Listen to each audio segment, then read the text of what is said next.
এতদিন চাইছিলাম আমি ওইভাবে আর চলবো না, আমি তাওবা করে ভালো হয়ে যাব।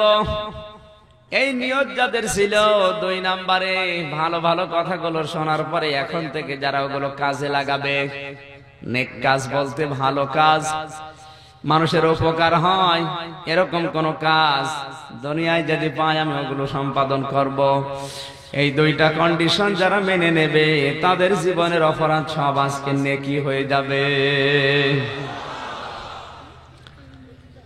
এবার আসেন তো এই 2টা শর্ত একটু দেখি কি দিলেন আল্লাহ। ইল্লা মান তাবা, যারা তাওবা করার নিয়ত নিয়ে বের হয়। কিসের তাওবা? কাকে বলে? আস্তাগফিরুল্লাহ রাব্বি মিন কুল্লি যামবি ওয়া তুবু ইলাইহি, নাকি?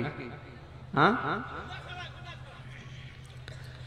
এটা তো তাওবার একটা বাক্য, কিন্তু তাওবা যদি কেউ কবুল করাতে চায় 3টা শর্ত তাকে মানা লাগবে। 1 নম্বরেই তাকে বলা লাগবে আমি গুনাহগার, আমি অপরাধী। এই নড়াচড়া বন্ধ করে এদিকে তাকা।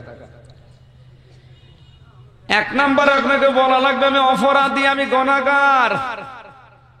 কিন্তু তামাম দুনিয়ার দিকে তাকান, এই জিনিসটা আজ নেই। অন্যায় করার পরে হাতে নাতে ধরা পড়ে যায়, এরপরও স্বীকার করে না। এদেশেও আছে, আমরা দেখেছি বস্তা ভর্তি টাকা পাওয়া গেছে, মিডিয়া দেখিয়ে দিয়েছে, সবাই জানে, তারপরও বলেন না আমার দোষ না, ড্রাইভারের দোষ। আপনি কি রাগ করলেন?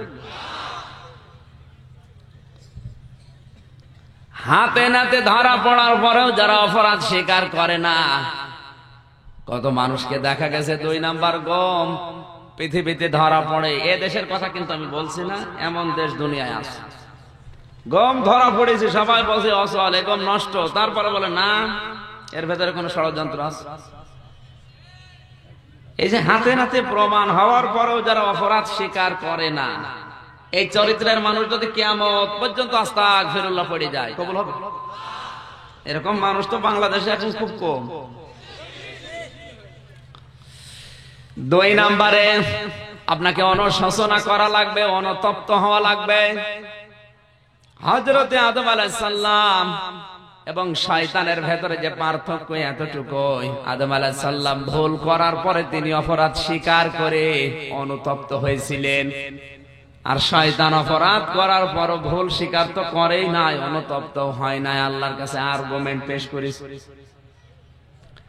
আল্লাহ রাব্বুল আলামিন এই 2টা কারণে শয়তানকে মাফ করে না, আর আদম নবীকে আল্লাহ মাফ করে জান্নাতে দেবে। সুবহানাল্লাহ বলতে পারেন না? শয়তান অনুশোচনাও করে না, অপরাধ স্বীকারও করে না, এজন্য আল্লাহ 2টা জিনিস থেকে তাকে চির বঞ্চিত করে দিয়েছে। 1 নম্বরে শয়তান কোনোদিন জান্নাত পাবে না, 2 নম্বরে কোনোদিন শয়তান ক্ষমা পাবে না। আজ বাংলাদেশে যাদের চরিত্র এরকম মিলবে, অন্যায় করার পরে যারা স্বীকার করে না, অন্যায় করার পরে যারা অনুশোচনা করে না, অনুতপ্ত হয় না, ওদেরকে আল্লাহ ক্ষমাও করবে না, জান্নাতেও দেবে না।